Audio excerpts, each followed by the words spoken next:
Hello friends, हमारे YouTube channel technical support Ratan Srivastava में आपका स्वागत है।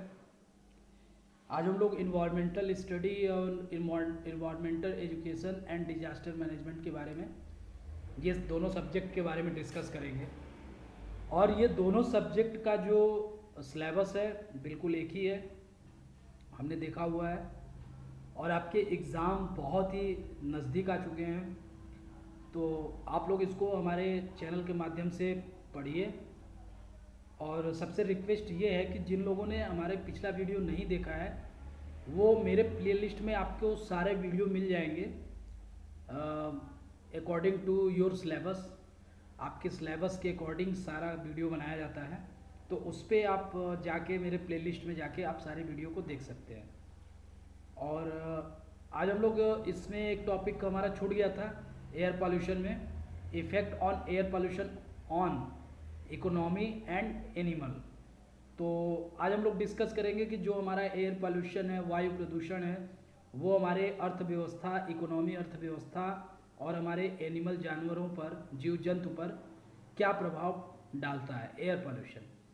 तो सबसे पहले जिन लोगों ने मेरे चैनल को सब्सक्राइब नहीं किया वो सब्सक्राइब करें, प्लीज़ सब्सक्राइब करें, लाइक करें, अपने फ्रेंड दोस्त यार के साथ शेयर करें, और बिना स्किप किए हुए सारे वीडियो को शुरू से लेके लास्ट तक देखेंगे तो आप लोगों को समझ में आएगा। ठीक है, तो आइए हम लोग डिस्कस करते हैं इसमें। तो effect of air pollution on economy, तो क्या क्या इफ़ेक्ट डालता है हमारा एयर पॉल्यूशन इकोनॉमी के ऊपर, हमारे अर्थव्यवस्था के ऊपर, हम लोग आज इस पर डिस्कस करेंगे। वायु प्रदूषण पर नियंत्रण का सीधा बोझ व्यापारियों पर पड़ता है। बिल्कुल सही बात है। जो हमारे बिजनेसमैन होते हैं, जो हमारे उद्यमी होते हैं, जो इंडस्ट्रियल के जो मैनेजर या फिर जो मालिक होते हैं, वो लोग पे सीधा असर पड़ता है। क्यों? क्योंकि उनको ऐसे यंत्र, ऐसे संसाधन लगाने पड़ते हैं जिससे हमारा एयर पॉल्यूशन बिल्कुल कंट्रोल में रहे जहाँ तक हो सके। ऐसा इसलिए किया जाता है, ऐसा इसलिए वो करते हैं कि सरकार के गाइडलाइन का पालन करते हैं। मतलब कि अगर कोई भी वो अगर इंडस्ट्रीज लगा रहे हैं अपने एरिया में या जहाँ भी लगा रहे हैं, वहाँ पे कैसा एटमॉस्फेयर है, कितनी जनसंख्या है, क्या हमारा वहाँ पे कैसे जगह है, तो उपजाऊ है मिट्टी की नहीं की, इस तरह से सब कुछ देखते हुए ही सरकार उनको परमिशन देती है लगाने के लिए और इंडस्ट्रीज़ लगाने के लिए। और इंडस्ट्रीज़ लगाने के साथ साथ वो सब कुछ गाइडलाइन बताती है कि आपको ये इक्विपमेंट लगाना पड़ेगा जिससे कि हमारा एयर पॉल्यूशन ना फैले, वायु प्रदूषण ना हो। ठीक है, तो उन्हें प्रदूषण पर नियंत्रण यंत्र लगाना पड़ता है अथवा महंगे साफ ईंधन का उपयोग करना पड़ता है। मैंने आपको बताया कि उनको महंगे जो यंत्र हैं, संसाधन हैं, वो अपनी इंडस्ट्रीज़ में लगाना पड़ता है जिससे हमारा एयर पॉल्यूशन, वायु प्रदूषण ना हो। जो हमारा वायु प्रदूषण जो करता है, गैस हैं, वो सब उत्पन्न ना हो, प्रोड्यूस ना हो। और महंगे साफ ईंधन, महंगे साफ ईंधन का मतलब ये है कि जो हमारे जो जीवाश्म ईंधन होते हैं, उसको बर्न होने के बाद उसमें से कार्बन डाइऑक्साइड निकलती है, तो वो उसमें कम मात्रा में रहे, कार्बन डाइऑक्साइड बर्न होने के बाद कम मात्रा में प्रोड्यूस हो। वो सब चीज़ें क्या है कि वो सब चीज़ें महंगे साफ ईंधन में कम CO2 गैस प्रोड्यूस हो, ऐसा ईंधन यूज़ करना पड़ेगा उनको। अगर ऐसा ईंधन अगर वो यूज करते हैं तभी जाके हमारा वायु प्रदूषण को कंट्रोल में रखा जा सकता है, जिससे हम लोग का जो जीवन है अच्छे से व्यतीत हो सके।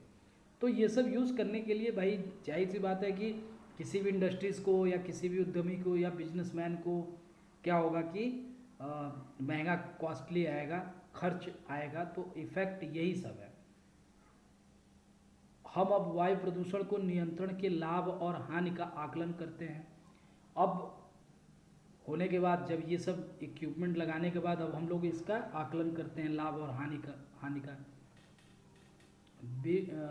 बिल और बिल्डिंग गेट्स फाउंडेशन द्वारा दादरी बिजली संयंत्र का अध्ययन किया गया। मतलब एक रिपोर्ट में एक दादरी में जो बिजली संयंत्र मतलब पावर प्लांट का रिसर्च किया गया, उसका अध्ययन किया गया, पाया गया कि प्रदूषण नियंत्रण यंत्र लगाने में जो खर्च आएगा तुलना में वायु प्रदूषण नियंत्रण का लाभ 6 गुना होगा।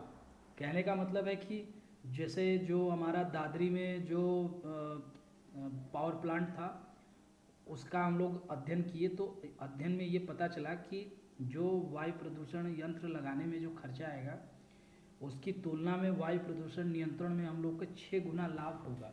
ठीक है, तो आगे चलते हैं हम लोग।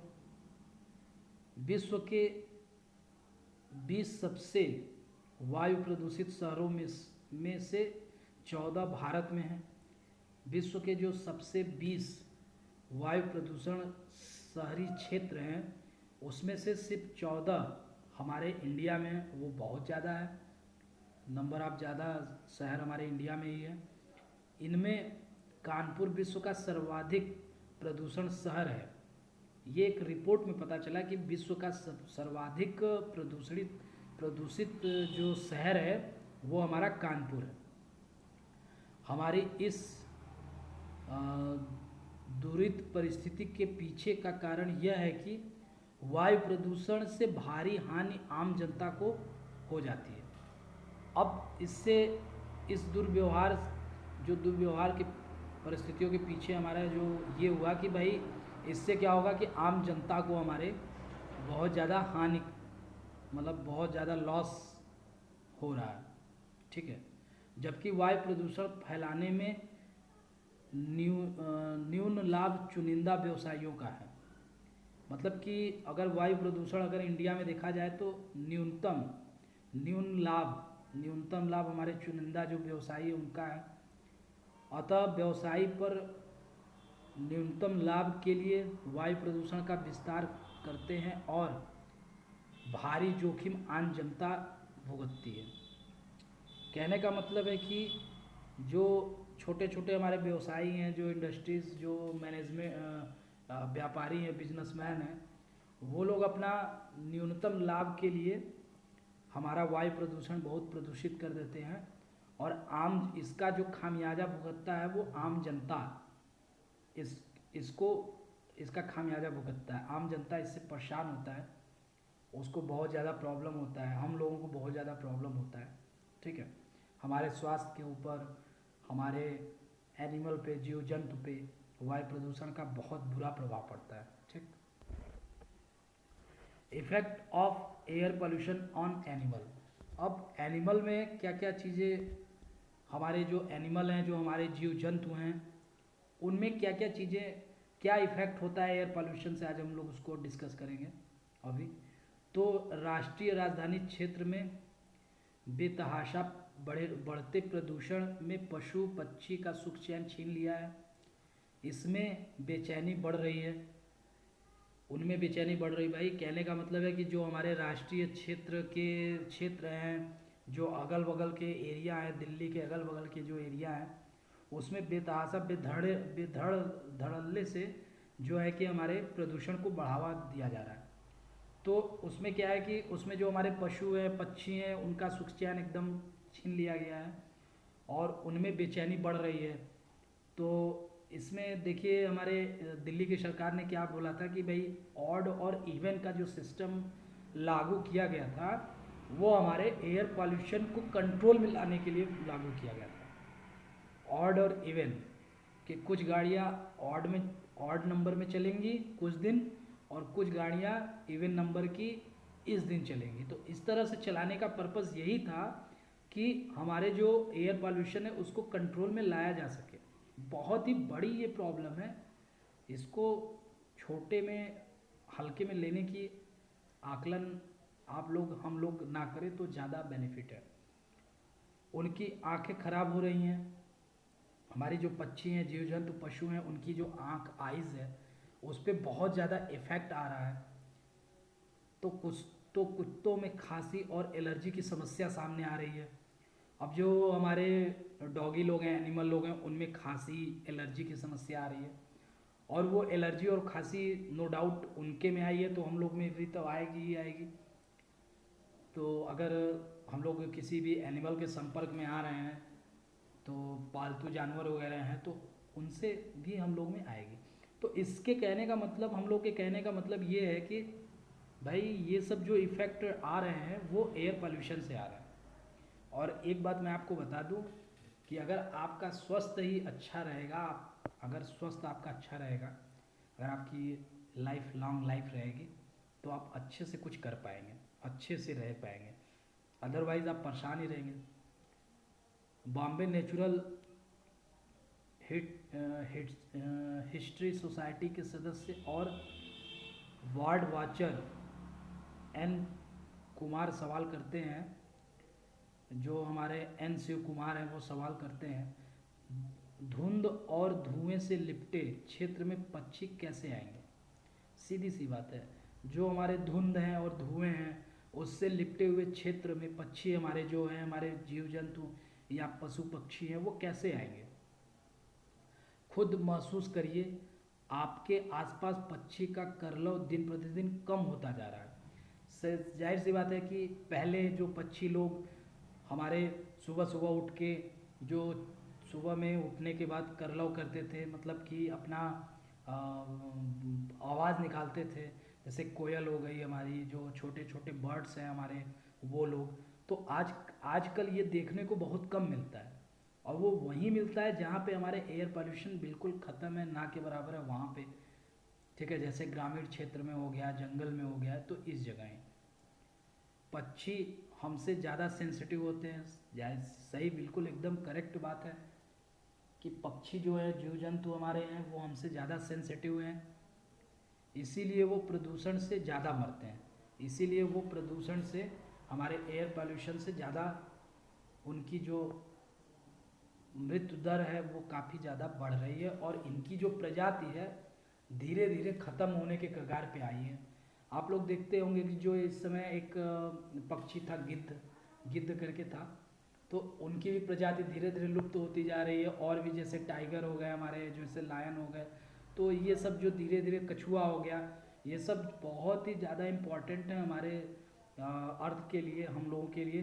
तो ये लोग धीरे धीरे लुप्त होते जा रहे हैं, उनकी प्रजातियां लुप्त होती जा रही हैं, तो उसका सीधा असर, सीधा उसका जो ब्लेमिंग है वो हम लोगों के ऊपर है कि हम लोग एयर पोल्यूशन को बढ़ावा दे रहे हैं। ठीक है, तो आइए हम लोग नेक्स्ट,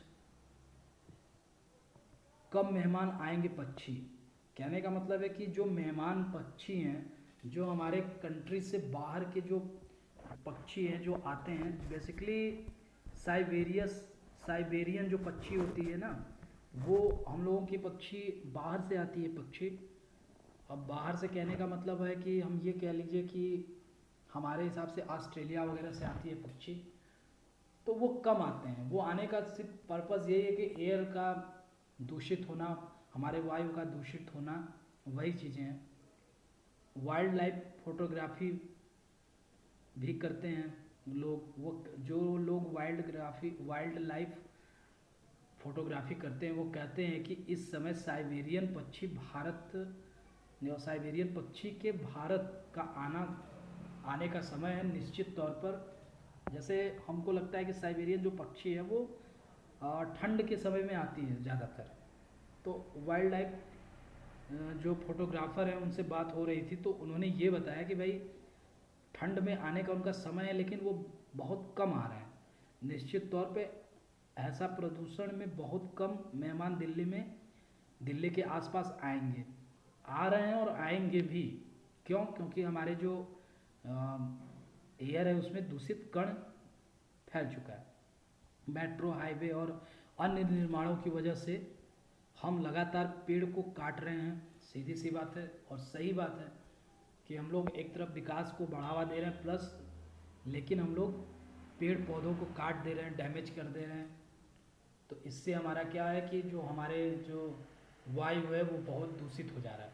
भाई जाहिर सी बात है कि कार्बन डाइऑक्साइड प्रोड्यूस हो रहा है। कार्बन डाइऑक्साइड हमारा अवशोषित कौन करता है? हमारे प्लांट, पौधे, अब जब वो रहेंगे ही नहीं तो कार्बन डाइऑक्साइड की मात्रा बहुत ज़्यादा हो जाएगी और ऑक्सीजन की जो मात्रा है वो बहुत कम हो जाएगी। तो यही मतलब बेसिकली प्रॉब्लम है। और अगर हम लोग पेड़ पौधे को काट देंगे तो ऑक्सीजन की मात्रा दिन प्रतिदिन कम हो जाएगी, लेकिन उसकी उसकी जगह नए पौधे नहीं लग रहे हैं। जाहिर सी बात है कि कट तो जा रहे हैं लेकिन उनके उनके जगह पे नए पौधे नहीं लगाए जा रहे हैं, जो बेहद खतरनाक है। जानकार बताते हैं कि सिक्स लेन और मेट्रो प्रोजेक्ट में ही अकेले जो हमारा मुरादाबाद गुड़गांव से करीब 20,000 पेड़ काटे गए। जो हमारे 6 लेन और मेट्रो प्रोजेक्ट के लिए हम लोगों ने क्या किया कि मुरादाबाद और गुड़गांव में 20,000 पेड़ से ज़्यादा काट दिए गए। इसमें प्रदूषण तो बढ़ रहा है, पक्षी का आशियाना भी छिन रहा है, प्रदूषण भी बढ़ रहा है, प्लस पक्षी लोग आशियाना जो अपना घोंसला वगैरह जो घर बनाते हैं वो कहाँ बनाएंगे आखिर में, जब पेड़ ही नहीं रहेंगे। तो ये सब चीज़ें होनी चाहिए आप लोग को पता। ये देखिए डायग्राम के माध्यम से हमने फिगर के माध्यम से आपको समझाने का प्रयास किया है कि किस तरह, देखिए यहाँ पे एयर पॉल्यूशन कितना बढ़ गया है कि ठीक से दिखाई भी नहीं दे रहा है, इतना धुआं धुंध हो गया है। तो इसमें हम लोगों को, मानव को नहीं दिखाई दे रहा है तो पक्षियों को क्या दिखाई देगा। तो आगे चलते हैं हम लोग। वायु प्रदूषण के नियंत्रण के उपाय। हम लोग वायु प्रदूषण तो हमने आपको बता दिया, लेकिन इसके क्या क्या उपाय कर सकते हैं इसको नियंत्रण में लाने के लिए, वो चीज़ें हम अभी बताएंगे आपको। तो वायु प्रदूषण के रोकथाम व नियंत्रण के लिए निम्नलिखित विधियां अपनाई जाती हैं। मानव जनसंख्या की वृद्धि को रोकने का प्रयास करना चाहिए। जाहिर सी बात है कि अपनी जो जनसंख्या है, वैसे भी वर्ल्ड में दूसरे नंबर पे अपनी कंट्री की पॉपुलेशन आती है, जनसंख्या आती है। तो अपनी जनसंख्या को रोकने का प्रयास करना चाहिए। नागरिक या आम जनता को वायु प्रदूषण के कुप्रभाव का ज्ञान कराना चाहिए। जैसे मैं अपने चैनल के माध्यम से आपको और सबको वायु प्रदूषण के कुप्रभाव मतलब इसके इफेक्ट के बारे में बता रहे हैं, तो वैसे हर एक व्यक्ति को पता होना चाहिए। जब उनको पता होगा तो वो वायु प्रदूषण को बढ़ावा नहीं देंगे, पेड़ पौधे लगाएंगे और वायु प्रदूषण को बढ़ावा नहीं देंगे, जिससे हमारा पॉल्यूशन कम हो जाएगा। धूम्रपान पर नियंत्रण लगा देना चाहिए। जो स्मोकिंग लोग करते हैं उस पर भी बहुत ज़्यादा नियंत्रण लगाना चाहिए। स्मोकिंग पूरे अगर वर्ल्ड की बात करें या इंडिया की बात करें तो बहुत ज़्यादा लोग अगर कर रहे हैं तो उससे भी प्रॉब्लम है, ठीक है। कारखाने की चिमनी की ऊंचाई अधिक रखना चाहिए। जो कारखाने की जो चिमनियाँ हैं, जिससे हमारे जो दूषित वायु है उसकी जो चिमनी है काफ़ी ऊंची होनी चाहिए, जिससे वो हमारे एटमॉस्फेयर को छोड़ के काफ़ी ज़्यादा ऊपर हो जाए। इससे हमारे जो वायु में जो हम लोग जहाँ तक ऑक्सीजन जहाँ पे से आता है तो वहाँ पे क्या होगा कि दूषित कण कम जाएगा। कारखानों के चिमनियों में फिल्टर का उपयोग करना चाहिए। कारखाने के चिमनी में अगर फिल्टर लगा हुआ है तो वो फिल्टराइज करके एयर को जब बाहर एग्जॉस्ट करेगा तो उससे हमारे वायु में हमारे दूषित कण कम जाएंगे। मोटर कार और संचालित वाहनों की ट्यूनिंग करवानी चाहिए ताकि आजकल धुआं बाहर न निकल सके। ट्यूनिंग इन द सेंस है कि कुछ उसमें ऐसे इक्विपमेंट लगाने चाहिए जिससे कि हमारे जो मोटर कार, जो व्हीकल हैं, 2 व्हीलर 4 व्हीलर जो भी चीज़ें हैं, जो व्हीकल हम लोग यूज़ कर रहे हैं अपने संसाधन चलने के लिए या ट्रैवल करने के लिए, तो उसमें क्या है कि उसमें उसमें भी फिल्टर लगाना चाहिए जिससे एग्जॉस्ट होकर हमारा जो कार्बन डाइऑक्साइड है, जो एग्जॉस्ट गैस है, वो प्योर निकले, ठीक। अधिक से अधिक वृक्षारोपण करना चाहिए, अधिक से अधिक वृक्ष लगाने चाहिए, पौधे लगाने चाहिए। वृक्ष लगाने से हमारे क्या होंगे, कार्बन की मात्रा अधिक हो जाएगी हमारे एटमॉस्फेयर में, हमारे वातावरण में, जिससे वृक्ष आएंगे तो वो कार्बन डाइऑक्साइड को अवशोषित करेंगे, ऑक्सीजन को रिलीव करेंगे, तो वो काफ़ी ज़्यादा बेनिफिट है। अधिक धुआं देने वाला स्वचालितों पर प्रतिबंध लगाना चाहिए। अगर अधिक जो धुआं दे रहा है, जो भी इक्विपमेंट मशीनरी सारी कुछ उस पर प्रतिबंध लगाना चाहिए। सरकार द्वारा प्रतिबद्ध कानून बनाकर उल्लंघन करने वाले पर कड़ी कार्रवाई करनी चाहिए। जाहिर सी बात है कि जो सरकार की जो गाइडलाइन है अगर उसको जो फॉलो नहीं कर रहा है उसको उसके ऊपर कड़ी से कड़ी सज़ा होनी चाहिए, जिससे हमारे एटमॉस्फेयर में कोई दिक्कत का सामना न करना पड़े। थैंक यू वीडियो देखने के लिए।